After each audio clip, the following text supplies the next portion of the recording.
Shalom HCC Families, sesaat lagi Anda akan menyaksikan atau mendengarkan Saat Teduh edisi hari ini. Mari persiapkan hati dan pikiran saudara untuk bersungguh-sungguh mengambil waktu, berdoa, dan menyembah Tuhan bersama-sama. Kami berdoa lewat Saat Teduh ini, saudara dikuatkan dan saudara diubahkan lewat firman Tuhan yang luar biasa. Mari siapkan hati saudara dan selamat menyaksikan. Shalom, HCC Family yang diberkati Tuhan, baik saudara keluarga HCC yang ada di Palu, maupun saudara HCC yang di Luwuk, maupun semua saudara yang selalu mengikuti ibadah online kami, Saat Teduh online kami. Saya berharap dan saya berdoa bahwa lewat konten-konten digital ini, lewat ibadah-ibadah online ini, saudara dikuatkan, saudara dijamah Tuhan, saudara diubahkan lewat setiap kebenaran yang saudara terima, membangkitkan iman dan pengharapan saudara di dalam Tuhan. Puji Tuhan, saudara jangan lupa kita masih dalam program doa puasa Phase 21 ya, jadi jangan lupa baca renungannya, baca saat teduhnya, dapatkan remanya, lalu doakanlah pokok-pokok doa syafaat yang ada di buku ini. Puji Tuhan, saudara, hari ini saya akan berkhotbah, akan sharing kepada saudara saat teduh ini dengan judul Kebaikan di Tengah Krisis. Nah, ini akan terbagi dalam beberapa part, 3 bagian yang berturut-turut. Setiap hari kita akan bahas bagian pertama, besok bagian kedua, dan selanjutnya bagian yang ketiga. Jadi hari ini kita akan belajar kebaikan di tengah krisis bagian yang pertama. Mari sama-sama kita buka kitab Roma 8 ayat yang ke-28. Ini ayat yang klasik, ayat yang sering sekali kita dengar khotbahnya, ayat yang sering kali kita baca dan sangat menguatkan kita. Kitab Roma 8, suratnya Rasul Paulus kepada jemaat yang di Roma, ayat yang ke-28. Kita tahu sekarang bahwa Allah turut bekerja. Allah turut bekerja dalam segala sesuatu. Segala sesuatu, ada penekanan, segala sesuatu. Berarti dalam kebaikan maupun keadaan yang tidak baik. Dalam kesukaran maupun kesenangan. Dalam keadaan damai maupun dalam krisis. Berarti Allah turut bekerja di dalamnya. Kata bekerja berarti dia melakukan sesuatu. Untuk tujuannya apa? Dia bekerja dalam segala keadaan, dalam segala situasi, dalam segala keadaan yang terjadi karena untuk mendatangkan. Jadi kalau Allah bekerja, Allah terlibat di dalamnya, berarti ada tujuannya. Karena Tuhan kita, Tuhan yang selalu bekerja dengan sebuah tujuan. Dia bukan pribadi yang asal-asalan, mengerjakannya tanpa sebuah tujuan. Dia bukan pribadi yang penting mengalir sajalah, tidak tahu nanti bagaimana jadinya. Tidak, Tuhan kita selalu mengerjakan sesuatu, dan bila dia terlibat di dalamnya, dia bekerja di dalamnya dengan sebuah tujuan yang jelas. Tujuannya apa? Untuk mendatangkan kebaikan.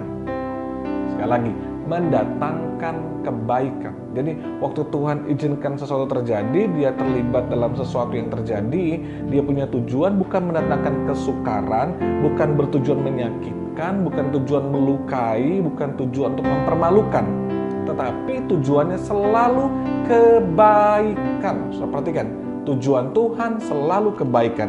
Yang ada di hati Tuhan itu adalah kebaikan. Yang ada di pikiran Tuhan itu adalah kebaikan. Apa yang Tuhan rancangkan dalam hidup kita, dalam segala sesuatu, dalam segala keadaan, itu tujuannya selalu kebaikan bagi mereka yang mengasihi Dia. Apapun keadaan saudara, semua yang Tuhan izinkan terjadi pasti ada kebaikannya. Tapi Pak, sekarang keadaan kami rugi, keadaan kami sulit, keadaan kami susah, sakitnya nggak sembuh-sembuh, keadaannya tidak berubah, situasinya makin ruwet, situasinya makin sulit, kebahagiaan hilang dari keadaan dari tengah-tengah kehidupan rumah tangga kami. Kenapa menjadi seperti ini keadaan kami hari ini? Kami kekurangan dan semua yang buruk-buruk yang mungkin saudara bisa katakan, saudara bisa memberikan sebuah data tentang keadaan terburuk yang sudah alami. Tapi saya selalu percaya pada firman Tuhan lebih daripada fakta yang terjadi. Karena yang saya tahu, kalau Tuhan bekerja berarti dia mendatangkan kebaikan. Turut bekerja berarti dia ikut terlibat, dia ada di dalamnya untuk mendatangkan kebaikan. Situasi itu boleh mendatangkan kerugian. Keadaan itu boleh terjadi untuk menghancurkan kita. Orang melakukannya untuk mempermalukan kita, menghancurkan kita, merugikan kita, melukai kita. Tapi Tuhan kita selalu mendatangkan kebaikan untuk kita. Dunia mendatangkan yang buruk, tapi Tuhan selalu mendatangkan yang baik. Dunia merencanakan yang buruk, mempermalukan, menghancurkan, merebut, mencuri, dan semua yang buruk. Tapi Tuhan selalu mendatangkan kebaikan untuk kita. Ini yang saudara harus mengerti, harus pahami. Itulah Tuhan, itulah hati Tuhan yang Dia katakan dalam Yeremia 29 ayat 11, rancangan yang ada padaku mengenai kamu itu rancangan damai sejahtera. Ini ayat ini bilang mendatangkan kebaikan. Jadi mari lihat semua yang terjadi di hidup kita dari sudut pandangnya Tuhan. Karena kalau dari sudut pandangnya kita selalu hanya akan mengeluh, selalu akan melihat keburukan demi keburukan, kerugian demi kerugian. Tapi sisi pandangnya Tuhan selalu melihat kebaikan, damai sejahtera, masa depan penuh dengan pengharapan. Nah, sebab itu saudaraku, apa yang sedang terjadi hari ini? COVID-19. Berapa banyak orang yang menderita, kehilangan orang yang dicintai, kerugian yang terjadi, omset yang turun, bahkan usaha yang tutup, karyawan yang dirumahkan, PHK, tidak punya penghasilan, penghasilannya turun, barang-barang mungkin menjadi lebih mahal dari sebelumnya, ada kebutuhan-kebutuhan yang jauh lebih banyak yang terjadi di masa-masa ini. Lalu saudara bertanya kepada saya, Pak Pendeta, di manakah kebaikan Tuhan? Gitu loh. Masalahnya kami kesusahan hari ini, kami kesulitan hari ini, kami kekurangan hari ini. Di manakah kebaikan Tuhan? Dan kenapa ini harus terjadi? Apa kebaikan Tuhan dalam COVID-19 ini? Apa kebaikan Tuhan yang dapat kami lihat, kami rasakan, kami alami di tengah-tengah situasi ini? Memang krisis itu ada sesuatu yang datangnya tiba-tiba, tanpa direncanakan, tanpa diminta, bahkan tidak pernah kita bayangkan sebelumnya bahwa keadaan dunia kita, keadaan ekonomi kita, keadaan finansial kita, pekerjaan kita, karir kita, bahkan saya sebagai gembala pun gak menyangka akan terjadi seperti ini. Kita ibadah online, kita tidak pernah berkumpul bersama-sama. Kita nggak tahu bahwa ini semua bisa terjadi. Tapi saya mesti percaya bahwa selalu ada kebaikan Tuhan di tengah krisis yang terjadi. Bahkan di tengah COVID-19 ini ada kebaikan Tuhan. Nah, hari ini saya mau sharing apa kebaikan Tuhan yang pertama yang dapat kita lihat, kita alami, kita rasakan di tengah-tengah krisis, di tengah-tengah COVID-19 ini. Yang pertama, kebaikan Tuhan karena Tuhan mau menyatakan mujizatnya dalam hidup kita. Tuhan mau menyatakan mujizatnya.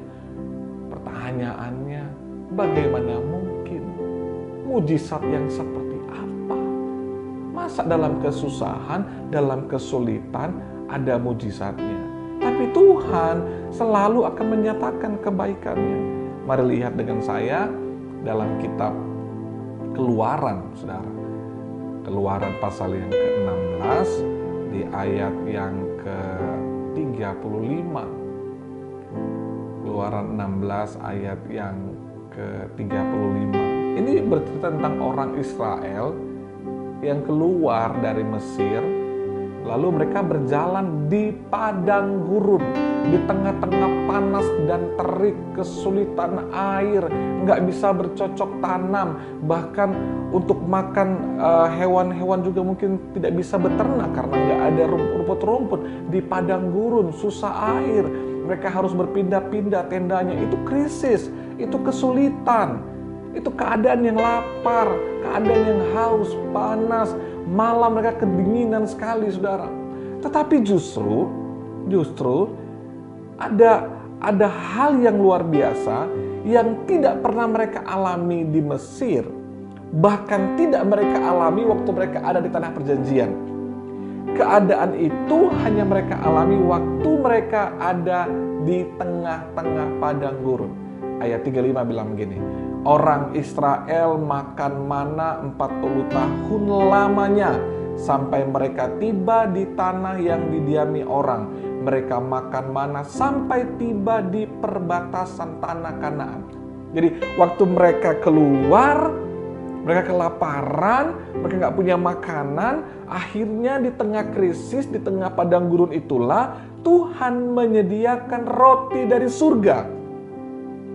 Di ayat yang ke-13 dikatakan, pada waktu petang datanglah berduyun-duyun burung puyuh yang menutupi perkemahan itu, dan pada waktu pagi terletaklah embun sekeliling perkemahan itu. Jadi justru di tengah padang gurun, di tengah krisis, mereka bisa lihat roti dari surga Tuhan turunkan, daging Tuhan kirimkan. Itu berhenti waktu mereka akan masuk ke tanah Kanaan, ke tanah perjanjian.